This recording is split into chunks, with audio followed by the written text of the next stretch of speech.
Now that we're happy with the exercises we've selected, we can do one of two things.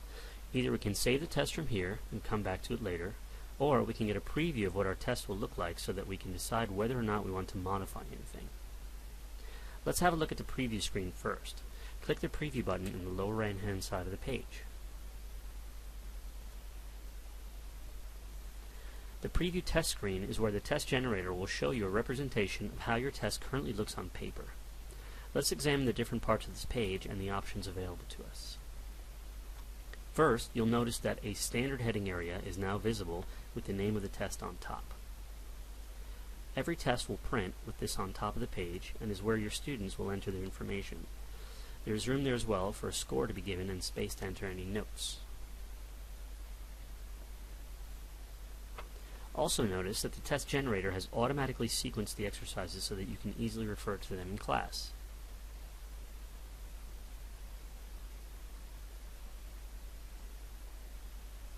Finally, any questions which require listening to audio have been clearly identified with an audio icon on the right-hand side of the page. The preview test screen also provides you with two options for printing: the option to reveal the answers and the option to print the same test but in a different order. You can see both of these options in the upper right-hand corner of the screen. When I select Yes under Show Answers, the test generator will populate all of the answers in each exercise. This can then be printed and become the teacher's version of the test.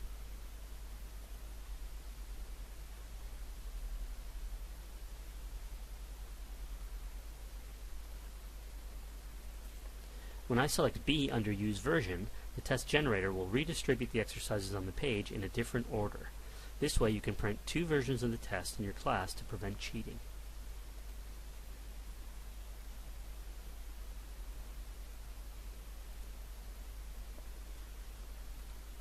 As we have seen with the Ready-to-Go test, clicking the purple audio button in the upper left-hand side of the screen will give you ready access to all of the associated audio resources for this test.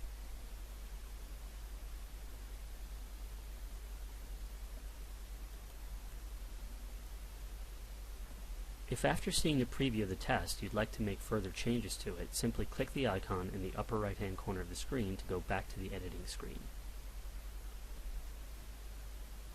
If you're happy with what you see, you can either save the test for later keeping or print it directly.